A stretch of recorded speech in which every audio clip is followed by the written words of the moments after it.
अस्सलाम वालेकुम and welcome to English सीखें यूट्यूब चैनल। आज हम अपनी क्लास का आगाज़ करने लगे हैं और हमेशा की तरह वीडियो को पॉज़ करके तावुज़ तस्मिया के साथ 3 बार दुरूद पाक पढ़ लीजिए, फिर हम अपनी क्लास का आगाज़ करते हैं।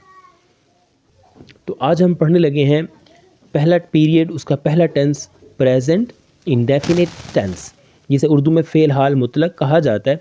इसकी जो पहचान होती है वो ये होती है कि सेंटेंसेस के आखिर में ता है, ती है, ते हैं या ता हूँ, ये सेंटेंसेस के आखिर में ये आता है। ठीक है, ये वर्ड्स आते हैं। ठीक, अब इसको बनाने का फार्मूला क्या है? उसको बनाने का फार्मूला सिंपल, बहुत ही आसान है। सब्जेक्ट प्लस वर्ब की फर्स्ट फॉर्म, इसके साथ या तो एस आएगा या ई एस आएगा, प्लस ऑब्जेक्ट। अगर कोई पार्ट ऑफ सेंटेंस रिमेनिंग है तो रिमेनिंग पार्ट ऑफ सेंटेंस और फुल स्टॉप।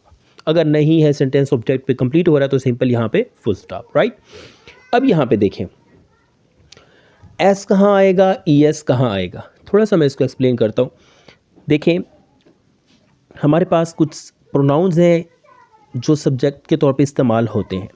मिसाल के तौर पर मैं लिखता हूँ एस या ई एस का इजाफा कहाँ कहाँ पे होगा।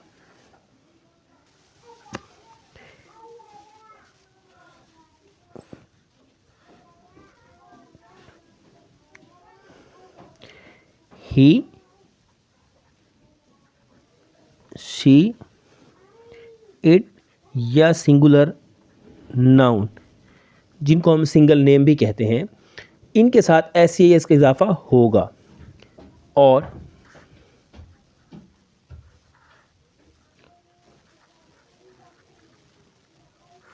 आई, वी, यू, दे या प्लूरल नेम, इनके साथ इजाफा नहीं होगा। आई, वी, यू, दे या plural name. Plural name means एक से ज़्यादा शख्स, जगह या चीज़ या फीलिंग्स का नाम। राइट, जैसे अहमर एंड असलम वगैरह वगैरह, ऑरेंजेस। ठीक है, और भी इसमें बहुत सारी एग्जांपल्स हो सकती हैं, लव एंड हेट्रेड। ठीक, तो इन केसेस में हम एस या इसका इजाफा बिल्कुल भी नहीं करेंगे। मैं यहाँ रेड बॉल पॉइंट के साथ इसको क्रॉस कर रहा हूँ। क्लियर, इजाफा नहीं करेंगे, नहीं करेंगे। अगर आपने इजाफा कर दिया तो सेंटेंस आपका गलत हो जाएगा। क्लियर, इसकी मज़ीद अंडरस्टैंडिंग बढ़ाने के लिए मैं यहाँ कुछ एग्जांपल्स के तौर पे सेंटेंसेस आपके सामने लिखता हूँ। मिसल बड़ा ही मशहूर जुमला जो हम आजकल आपने बारहा पढ़ा होगा पहले भी, वो ये कि मैं स्कूल जाता हूँ। मैं स्कूल जाता हूँ, इसको हम बनाते हैं क्योंकि इसमें ता हूँ है और पीछे हमारे पास सब्जेक्ट क्या है, मैं है। तो सब्जेक्ट की इंग्लिश क्या हो जाती है अकॉर्डिंग टू द फार्मूला? पहले क्या आएगा, सब्जेक्ट आई, और जाना वर्ब है। यहाँ पे जाना की इंग्लिश होती है गो। अब ये बताएं क्या एस या इसका इजाफा होगा या नहीं होगा? तो डेफिनेटली इजाफा नहीं होगा, क्योंकि आई के साथ इजाफा नहीं होता है। Right, I go first form of verb लग गई हमारे साथ, और फिर ऑब्जेक्ट आ रहा है जहाँ पे जिस पे जो एक्शन रिसीवर है स्कूल। बट चूँकि हमारे पास एक प्रेपोजिशन टू है जो डायरेक्शन को शो करती है, तो हम टू लगाएंगे और स्कूल लगा देंगे, और हमारे पास सेंटेंस कंप्लीट हो गया। तो यहाँ पे हम फुल स्टॉप लगा देंगे। क्लियर? हाँ, क्वेश्चन जहन में आता है, सवाल आता है कि ये जो मैंने एरो लगाया तो ये इसका क्या यूज़ है, फिर इसका क्या मकसद है। मिसाल के तौर पर मैं अगर कहता हूँ कि मैं पढ़ने के लिए स्कूल जाता हूँ, तो वहाँ पे फिर एक सेंटेंस यहाँ पे कंप्लीट नहीं होना था, फिर इसको हमने बनाना था I go to school to study, या I go to school for studying, या I go to school to learn, या I go to school for learning. Right, full stop. ये हमारा सेंटेंस कंप्लीट हुआ।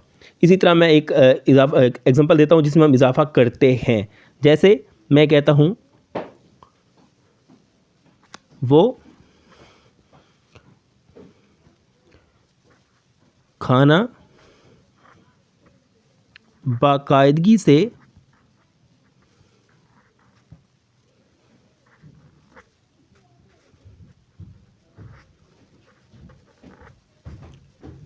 खाते हैं, वो खाना बाकायदगी से खाते हैं। अब यहाँ पे भी क्या होगा, इजाफा नहीं होगा। इसकी इंग्लिश क्या बनेगी, दे टेक मील रेगुलरली।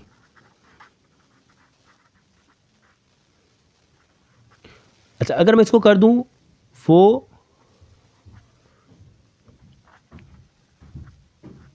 बाकायदगी से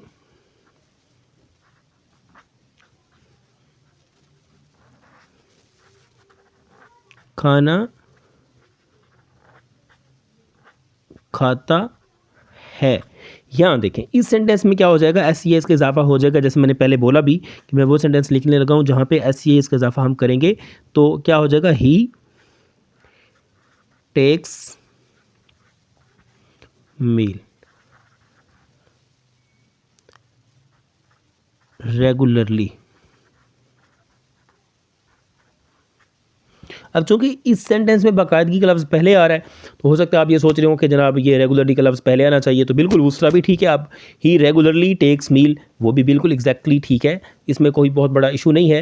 ये जो रेगुलरली का एडवर्ब है, ये सेंटेंस के दरमियान में भी आ सकता है, वर्ब से पहले भी आ सकता है, और ये आखिर में भी आ सकता है। ये दोनों प्लेसेस इंजॉय करता है, दोनों जगहों पे ये इस्तेमाल हो सकता है। क्लियर, ठीक है। अब यहाँ पे मैं एक चीज़ और आपको समझाना चाहता हूँ। ये जो हमारे पास टेक का वर्ब है, ये बहुत ज़्यादा हम यूज़ करते हैं, बहुत सारी चीज़ों के साथ इस्तेमाल किया जाता है। मैं थोड़ा सा यहाँ उनको भी आपको बता देता हूँ। ठीक, हम यूज़ करते हैं, पहले जैसे मैंने ऑलरेडी बताया आपको, एक तो हम खाने के साथ यूज़ करते हैं मील, एक्सरसाइज के साथ यूज़ करते हैं वर्जिश के लिए, हम इसको चाय के साथ यूज़ करते हैं टी,